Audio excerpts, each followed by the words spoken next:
Hi friends, Hindu ಪುರಾಣ ಗ್ರಂಥಗಳ ಪ್ರಕಾರ ಈ ಲೋಕದಲ್ಲಿ 7 ಜನ ಸಪ್ತ ಚಿರಂಜೀವಿಗಳಿದ್ದಾರೆ ಎಂದು ಹೇಳಲಾಗುತ್ತದೆ. ಈ ಸಪ್ತ ಚಿರಂಜೀವಿಗಳು ಸತ್ಯಯುಗ, ದ್ವಾಪರಯುಗ, ತ್ರೇತಾಯುಗದ ಕಾಲಕ್ಕೆ ಸೇರಿದವರಾಗಿರುತ್ತಾರೆ. ಈ ಸಪ್ತ ಚಿರಂಜೀವಿಗಳು ಶಾಪದ ಕಾರಣವೋ ಅಥವಾ ಒಂದು ವರದ ಕಾರಣವೋ ಸಾವಿಲ್ಲದ ಚಿರಂಜೀವಿಗಳ ಹಾಗೆ ಈಗಲೂ ಬದುಕುತ್ತಿದ್ದಾರೆ ಎನ್ನಲಾಗಿದೆ. ಈ ಕಥೆಗಳ ಬಗ್ಗೆ, ಈ ಚಿರಂಜೀವಿಗಳ ಬಗ್ಗೆ ನಿಮಗೆ ನಂಬಿಕೆ ಇಲ್ಲ ಅಂದರೆ ರಜಪೂತರ ಪೃಥ್ವಿರಾಜ್ ಚೌಹಾಣರನ್ನ ಕೇಳಬಹುದು. ಮಹಮ್ಮದ್ ಗೋರಿ ನಡುವಿನ ಕದನದಲ್ಲಿ ಕಾಡಿನಲ್ಲಿ ಪೃಥ್ವಿರಾಜ್ ಚೌಹಾಣರು ಯಾರನ್ನು ಭೇಟಿ ಮಾಡಿದರು ಅಂತ. ತುಳಸಿದಾಸರನ್ನ ಕೇಳಬಹುದು. ರಾಮಚರಿತ ಮಾನಸವನ್ನ ಯಾರು ಬಂದು ಹೇಳಲಾಗಿ ಅವರು ರಚಿಸಿದರೆಂದು. ಜೀವನ ಮರಣದ ಚಕ್ರದಲ್ಲಿ ಮರಣವನ್ನ ಜಯಿಸಿ ಇಂದಿಗೂ ಸಪ್ತ ಚಿರಂಜೀವಿಗಳು ಬದುಕಿದ್ದಾರಾ? ಹಾಗಾದ್ರೆ ಬದುಕಿದ್ರೆ ಎಲ್ಲಿದ್ದಾರೆ? ಇವರು ಚಿರಂಜೀವಿಗಳಾಗಲು ಕಾರಣವೇನು? ಇವರು ಯಾವ ರೂಪದಲ್ಲಿದ್ದಾರೆ? ಇವರು ನಮ್ಮ ಕಣ್ಣ ಮುಂದೆ ಬಂದ್ರೆ ಏನಾಗುತ್ತೆ? ಸತ್ಯಯುಗದಿಂದ ಕಲಿಯುಗದವರೆಗೆ ಜೀವಿಸಿರುವ ಈ ಸಪ್ತ ಚಿರಂಜೀವಿಗಳ ಬಗ್ಗೆ ಈ ವಿಡಿಯೋದಲ್ಲಿ ತಿಳಿಯೋಣ. ಈ ವಿಡಿಯೋ ನಿಮಗೆ ಇಷ್ಟ ಆದರೆ ದಯವಿಟ್ಟು ಲೈಕ್ ಮಾಡಿ ಮತ್ತು ನಮ್ಮ ಚಾನಲನ್ನು ಸಬ್ಸ್ಕ್ರೈಬ್ ಮಾಡಿ. ಹನುಮಂತ ರಾಮಾಯಣದಲ್ಲಿ ನಾಯಕನಾಗಿರುವುದು ರಾಮನಾದ್ರೆ ಈ ರಾಮನ ಬಂಟ ಹನುಮ. ಎಲ್ಲರಿಗೂ ಇಷ್ಟವಾಗುವಂತಹ ಕ್ಯಾರೆಕ್ಟರ್ ಹನುಮನದ್ದು. ಶಿವನ 11ನೇ ಅವತಾರವೇ ಹನುಮಂತ ಎಂದು ಹೇಳಲಾಗುವುದು. ನಮ್ಮ ಸಂಸ್ಕೃತ ಶ್ಲೋಕಗಳು ಸಪ್ತ ಚಿರಂಜೀವಿಗಳ ಹೆಸರುಗಳಲ್ಲಿ ಹನುಮಂತನ ಹೆಸರೂ ಇರುವುದು. ಹಾಗಾದ್ರೆ ಹನುಮಂತ ಹೇಗೆ ಚಿರಂಜೀವಿಯಾದ ಎಂಬುದನ್ನು ತಿಳಿಯೋಣ. ರಾಮಾಯಣದಲ್ಲಿ ರಾವಣ ಸೀತೆಯನ್ನು ಅಪಹರಿಸಿ ಹೋದಾಗ ಸೀತೆ ಲಂಕೆಯಲ್ಲಿ ಶೋಕ ಪಡುತ್ತಿರುತ್ತಾಳೆ. ಆಗ ಹನುಮಂತ ಸೀತೆಯ ಶೋಕವನ್ನ ದೂರ ಮಾಡಿ ರಾಮನ ಬಳಿ ಸೇರಿಸಲು ಪ್ರಮುಖ ಪಾತ್ರ ವಹಿಸುವನು. ರಾವಣನನ್ನು ಸಂಹಾರ ಮಾಡಿದ ಮೇಲೆ ರಾಮ, ಲಕ್ಷ್ಮಣ, ಸೀತೆ, ಹನುಮಂತರು ಅಯೋಧ್ಯೆಗೆ ಹೋದಾಗ ರಾಮನು ಹನುಮಂತ ಮಾಡಿದ ಸಹಾಯವನ್ನ ನೆನೆದು ಉಡುಗೊರೆಯನ್ನು ನೀಡಲು ಮುಂದಾದಾಗ ಹನುಮಂತ, ಬೇಡ, ನಿಮ್ಮ ಪಾದದ ಅಡಿ ಸ್ವಲ್ಪ ಜಾಗ ಕೊಡಿ ಎಂದಾಗ ರಾಮನು ಹನುಮಂತನನ್ನ ತಬ್ಬಿಕೊಂಡು ಹನುಮಂತನಿಗೆ ಚಿರಂಜೀವಿ ಆಗುವಂತೆ ಆಶೀರ್ವದಿಸುತ್ತಾನೆ. ಇನ್ನೊಂದು ಪುರಾಣ ಇತಿಹಾಸದ ಪ್ರಕಾರ ಹನುಮಂತನು ಬಾಲಕನಾಗಿದ್ದಾಗ ಉರಿಯುತ್ತಿರುವ ಸೂರ್ಯನನ್ನು ನೋಡಿ ತಿನ್ನುವ ವಸ್ತು ಎಂದು ಭಾವಿಸಿ ಸೂರ್ಯನನ್ನ ನುಂಗಲು ಹೋಗುತ್ತಾನೆ. ಆಗ ಇಂದ್ರ ಬಂದು ತನ್ನ ವಜ್ರಾಯುಧದಿಂದ ಹನುಮಂತನ ಮೂತಿಯನ್ನು ಗಾಯಗೊಳಿಸುವನು.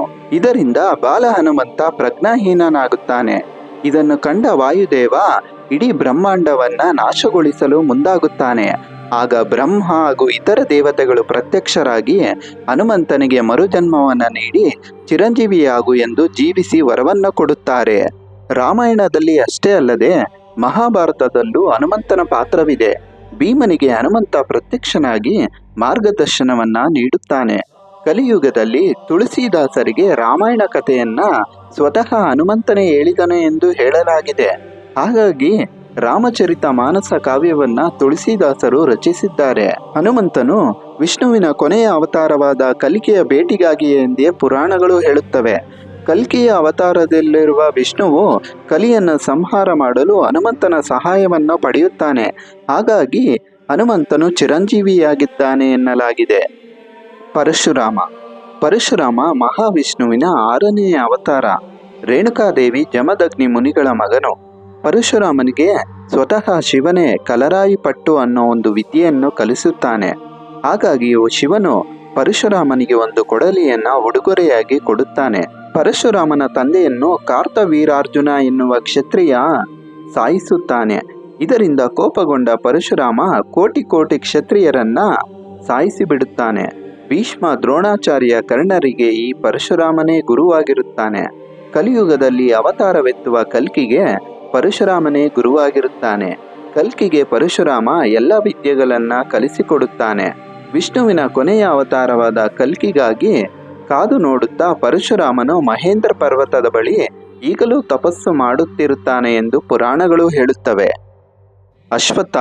ಅಶ್ವತ್ಥಾಮ ಮಹಾಭಾರತದಲ್ಲಿ ಬರುವ ಪ್ರಮುಖ ಪಾತ್ರ. ಅಶ್ವತ್ಥಾಮ ಗುರು ದ್ರೋಣಾಚಾರ್ಯರ ಪುತ್ರ. ಪುರಾಣಗಳ ಪ್ರಕಾರ ಅಶ್ವತ್ಥಾಮ ಒಬ್ಬ ವೀರ ಯೋಧನಾಗಿರುತ್ತಾನೆ. 64 ವಿದ್ಯೆಗಳಲ್ಲಿ ಪ್ರವೀಣನಾಗಿರುತ್ತಾನೆ. ಅಶ್ವತ್ಥಾಮ ಕೌರವರ ಪರವಾಗಿ ಪಾಂಡವರ ವಿರುದ್ಧವಾಗಿ ಕುರುಕ್ಷೇತ್ರ ಯುದ್ಧದಲ್ಲಿ ಹೋರಾಡುವನು. ಅಶ್ವತ್ಥಾಮ ಪಾಂಡವರ ಮೇಲಿನ ಕೋಪದಿಂದ ಪಾಂಡವರೆಂದು ತಿಳಿದು ಉಪಪಾಂಡವರನ್ನ ಕೊಲ್ಲುವನು.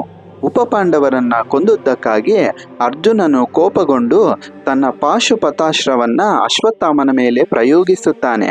ಈ ಕಡೆ ಅಶ್ವತ್ಥಾಮನು ತನ್ನ ಬ್ರಹ್ಮಾಸ್ತ್ರವನ್ನ ಅರ್ಜುನನ ಮೇಲೆ ಪ್ರಯೋಗಿಸುತ್ತಾನೆ. ಈ ಎರಡು ಅಸ್ತ್ರಗಳು ಪ್ರಯೋಗದಿಂದ ಬ್ರಹ್ಮಾಂಡ ನಾಶವಾಗುತ್ತದೆ ಎಂದು ವ್ಯಾಸಮುನಿ ಹೇಳಿದಾಗ ಅರ್ಜುನ ತನ್ನ ಅಸ್ತ್ರವನ್ನ ವಾಪಸ್ಸು ಪಡೆಯುತ್ತಾನೆ. ಆದರೆ ಅಶ್ವತ್ಥಾಮನಿಗೆ ತನ್ನ ಬ್ರಹ್ಮಾಸ್ತ್ರವನ್ನ ವಾಪಸ್ಸು ಪಡೆಯುವುದು ಗೊತ್ತಿರುವುದಿಲ್ಲ. ಹಾಗಾಗಿ ಈ ಬ್ರಹ್ಮಾಸ್ತ್ರವು ನೇರವಾಗಿ ಗರ್ಭವತಿಯಾದ ಅಭಿಮನ್ಯುನ ಹೆಂಡತಿ ಉತ್ತರ ಹೊಟ್ಟೆಗೆ ಇರಿಯುತ್ತದೆ. ಉತ್ತರ ಹೊಟ್ಟೆಯಲ್ಲಿನ ಮಗು ಸಾಯುತ್ತದೆ. ನಂತರ ಶ್ರೀಕೃಷ್ಣ ಆ ಮಗುವನ್ನು ತನ್ನ ಮಾಯಾಶಕ್ತಿಯಿಂದ ಬದುಕಿಸುತ್ತಾನೆ. ಇದರಿಂದ ಕೋಪಗೊಂಡ ಶ್ರೀಕೃಷ್ಣ ಅಶ್ವತ್ಥಾಮನಿಗೆ ನೀನು ಮಾಡಿದ ಪಾಪಕ್ಕಾಗಿ ಬ್ರಹ್ಮಾಂಡ ಇರುವವರೆಗೆ ಕುಷ್ಠರೋಗದಿಂದ ಗಾಯ ಹುಣ್ಣುಗಳಿಂದ ಜೀವಿಸು ಎಂದು ಶಾಪವನ್ನ ನೀಡುತ್ತಾನೆ. ಹೀಗೆ ಅಶ್ವತ್ಥಾಮ ಚಿರಂಜೀವಿಯಾಗಿ ಬದುಕುತ್ತಾನೆ. ಚಾಂದ್ ಬರ್ದಾಯಿ ಬರೆದ ಪೃಥ್ವಿರಾಜ ರಾಸೋ ಗ್ರಂಥದಲ್ಲಿ ಪೃಥ್ವಿರಾಜ್ ಚೌಹಾಣ್ ಮಹಮ್ಮದ್ ಗೋರಿ ನಡುವಿನ ಕದನದಲ್ಲಿ ಪೃಥ್ವಿರಾಜ್ ಚೌಹಾಣ್ ಕಾಡಿಗೆ ಬಂದಾಗ ಕಾಡಿನಲ್ಲಿ ಗಾಯಗಳಿಂದ ಕೂಡಿದ ಅಶ್ವತ್ಥಾಮನನ್ನ ಕಾಣುವನು. ಪೃಥ್ವಿರಾಜ್ ಚೌಹಾಣ್ ಆತನಿಗೆ ಗಾಯಗಳಿಗೆ ಚಿಕಿತ್ಸೆಯನ್ನು ಕೊಡಿಸುವನು. ಆ ಗಾಯಗಳು ವಾಸಿಯಾಗದ ಕಾರಣ ಪೃಥ್ವಿರಾಜ್ ಚೌಹಾಣ್ ನೀನು ಅಶ್ವತ್ಥಾಮನ ಎಂದು ಪ್ರಶ್ನಿಸಿದಾಗ ಅನಂತರ ಆ ಅಶ್ವತ್ಥಾಮನು ಮಾಯವಾಗುವನು. ವಿಭೀಷಣ ಲಂಕಾಧಿಪತಿ ರಾವಣನ ತಮ್ಮನಾಗಿರುತ್ತಾನೆ. ರಾವಣನು ಸೀತೆಯನ್ನು ಹೊತ್ತು ತಂದಾಗ ವಿಭೀಷಣನು ಪರಸ್ತ್ರೀಯನ್ನು ಬಂಧಿಸುವುದು ಧರ್ಮವಲ್ಲ ಎಂದು ಹೇಳುವನು. ಆಗ ರಾವಣ ವಿಭೀಷಣನನ್ನ ಅಪಮಾನ ಮಾಡುವನು. ಆಗ ವಿಭೀಷಣನು ರಾಮನ ಬಳಿಗೆ ಬಂದು ರಾವಣನ ಶಕ್ತಿ ಮತ್ತು ಸಾಮರ್ಥ್ಯವನ್ನ ರಾಮನಲ್ಲಿ ಹೇಳುತ್ತಾನೆ. ಹೀಗೆ ರಾಮನ ಜಯದಲ್ಲಿ ಪ್ರಮುಖ ಪಾತ್ರ ವಿಭೀಷಣನು ವಹಿಸುವನು. ರಾಮನು ರಾವಣನನ್ನ ಸಂಹಾರ ಮಾಡಿದ ಮೇಲೆ ಲಂಕೆಗೆ ವಿಭೀಷಣನನ್ನ ರಾಜನಾಗಿ ಪಟ್ಟಾಭಿಷೇಕ ಮಾಡುವನು. ರಾಮನು ತನ್ನ ಅವತಾರವನ್ನ ಕೊನೆಗೊಳಿಸುತ್ತಿರುವಾಗ ವಿಭೀಷಣನು ನನಗೆ ಮುಕ್ತಿ ಬೇಕು ಎಂದು ಕೇಳುವನು. ಆಗ ರಾಮ ನಾನು ಮತ್ತೆ ಕಲಿಯುಗದಲ್ಲಿ ಕಲ್ಕಿಯಾಗಿ ಅವತಾರವೆತ್ತುವೆನು, ಕಲಿಯ ವಿರುದ್ಧ ಹೋರಾಡುವೆನು. ಆಗ ನೀನು ಅವನ ವಿರುದ್ಧ ಹೋರಾಟ ಮಾಡುವಲ್ಲಿ ನೀನು ನನಗೆ ಸಹಾಯಕನಾಗಿ ಇರಬೇಕು ಎಂದು ವಿಭೀಷಣನಿಗೆ ಹೇಳುವನು. ಅಲ್ಲಿಯವರೆಗೂ ಜನರನ್ನ ಧರ್ಮದಿಂದ ಪಾಲಿಸು ಎಂದು ಹೇಳಿ ಚಿರಂಜೀವಿಯಾಗು ಎಂದು ಹೇಳಿ ಜೀವಿಸಿ ಆಶೀರ್ವದಿಸುವನು. ಬಲಿಚಕ್ರವರ್ತಿ ಅಸುರರ ರಾಜನಾಗಿರುತ್ತಾನೆ. ಆದರೂ ಬಲಿಚಕ್ರವರ್ತಿಯು ಕರುಣಾಮಯಿ ಆಗಿರುತ್ತಾನೆ. ವಾಮನನ ಅವತಾರದಲ್ಲಿ ಭಗವಾನ್ ಶ್ರೀ ವಿಷ್ಣು ಆಗಮಿಸಿ ಬಲಿಚಕ್ರವರ್ತಿಯ ನಿಷ್ಠೆಯನ್ನ ಪರೀಕ್ಷಿಸುತ್ತಾನೆ. ಬಲಿಚಕ್ರವರ್ತಿಯು ದಯೆ ದಾನ ಧರ್ಮಗಳಿಂದ ಜನರನ್ನ ಪರಿಪಾಲಿಸುತ್ತಿರುತ್ತಾನೆ. ಬಲಿಚಕ್ರವರ್ತಿಯು ವಿಷ್ಣುವಿನ ಭಕ್ತನಾದ್ದರಿಂದ ವಿಷ್ಣುವಿಗೆ ಬಲಿಚಕ್ರವರ್ತಿಯನ್ನ ಸಂಹಾರ ಮಾಡಲು ಇಷ್ಟವಿರುವುದಿಲ್ಲ. ಅಶ್ವಮೇಧ ಯಾಗವನ್ನ ಬಲಿಚಕ್ರವರ್ತಿಯು ಮಾಡುವಾಗ ಎಲ್ಲರಿಗೂ ಬಹುಮಾನ ಉಡುಗೊರೆಯನ್ನ ಕೊಡುತ್ತಿರುತ್ತಾನೆ. ಆಗ ವಿಷ್ಣುವು ಬಲಿಚಕ್ರವರ್ತಿಯ ನಿಷ್ಠೆಯನ್ನು ಪರೀಕ್ಷಿಸಲು ವಾಮನ ಎಂಬ ಒಬ್ಬ ಬ್ರಾಹ್ಮಣ ವೇಷದಲ್ಲಿ ಬಂದು 3 ಅಡಿ ಜಾಗವನ್ನ ಕೇಳುತ್ತಾನೆ. ಆಗ ಬಲಿಚಕ್ರವರ್ತಿ 3 ಅಡಿ ಅಷ್ಟೇ ಅಲ್ವಾ, ತೆಗೆದುಕೋ ಎಂದಾಗ ವಾಮನ ತ್ರಿವಿಕ್ರಮನ ರೂಪಕ್ಕೆ ಬಂದು 1 ಹೆಜ್ಜೆಯನ್ನ ಸ್ವರ್ಗಕ್ಕೆ, ಇನ್ನೊಂದು ಹೆಜ್ಜೆಯನ್ನ ಭೂಮಿ ಮೇಲೆ ಇಡುತ್ತಾನೆ. 3ನೇ ಹೆಜ್ಜೆ ಎಲ್ಲಿಡಲಿ ಎಂದು ವಾಮನ ಬಲಿಚಕ್ರವರ್ತಿಗೆ ಕೇಳಿದಾಗ ವಾಮನನೇ ವಿಷ್ಣು ಎಂದು ತಿಳಿದ ಬಲಿಚಕ್ರವರ್ತಿ 3ನೇ ಹೆಜ್ಜೆಯನ್ನ ನನ್ನ ತಲೆಯ ಮೇಲೆ ಇಡು ಎಂದು ಹೇಳುತ್ತಾನೆ. ಬಲಿಚಕ್ರವರ್ತಿ ನಿಷ್ಠೆಗೆ ಮೆಚ್ಚಿದ ವಾಮನ ಈ ಬ್ರಹ್ಮಾಂಡ ಇರುವವರೆಗೂ, ಈ ಬ್ರಹ್ಮಾಂಡದ ಕೊನೆಯವರೆಗೂ ಜೀವಿಸು ಎಂದು ವಾಮನ ಬಲಿಚಕ್ರವರ್ತಿಯನ್ನ ಆಶೀರ್ವದಿಸುತ್ತಾನೆ. ವೇದವ್ಯಾಸರು ಭಾರತದ ಸಾಹಿತ್ಯದಲ್ಲಿ ತುಂಬಾ ಪ್ರಸಿದ್ಧಿಯಾದ ಹೆಸರು ವೇದವ್ಯಾಸರು. ಪರಾಶರ ಮತ್ತು ಸತ್ಯವತಿಯ ಪುತ್ರ ವೇದವ್ಯಾಸರು. ವೇದಗಳನ್ನ ವಿಭಜಿಸಿರುವ ಕಾರಣ ವೇದವ್ಯಾಸ ಎಂಬ ಹೆಸರು ಬಂದಿತು. ಈತನ ನಿಜವಾದ ಹೆಸರು ಕೃಷ್ಣದ್ವೈಪಾಯನ. ಮಹಾಭಾರತವನ್ನ ಕಣ್ಣಿಗೆ ಕಟ್ಟುವ ಹಾಗೆ ರಚಿಸಿದವರು. ವಿಷ್ಣುವಿನ ಅಂಶದಿಂದ ಜನಿಸಿದ ವೇದವ್ಯಾಸರು ಅವರ ಜ್ಞಾನ ಪಾಂಡಿತ್ಯಗಳಿಂದ ಚಿರಂಜೀವಿಯಾಗಿದ್ದಾರೆ. ವೇದವ್ಯಾಸರು ಕಲಿಯುಗದಲ್ಲಿ ಅವತರಿಸಿರುವ ಕಲ್ಕಿಗೆ ವೇದ ಪುರಾಣಗಳ ಜ್ಞಾನ ನೀಡಲು ಇನ್ನೂ ಚಿರಂಜೀವಿಯಾಗಿದ್ದಾರೆಂದು ಪುರಾಣಗಳು ಹೇಳುತ್ತವೆ. ಕೃಪಾಚಾರ್ಯರು ಬ್ರಹ್ಮನ 4ನೇ ಅವತಾರ ಎಂಬ ನಂಬಿಕೆ ಇದೆ.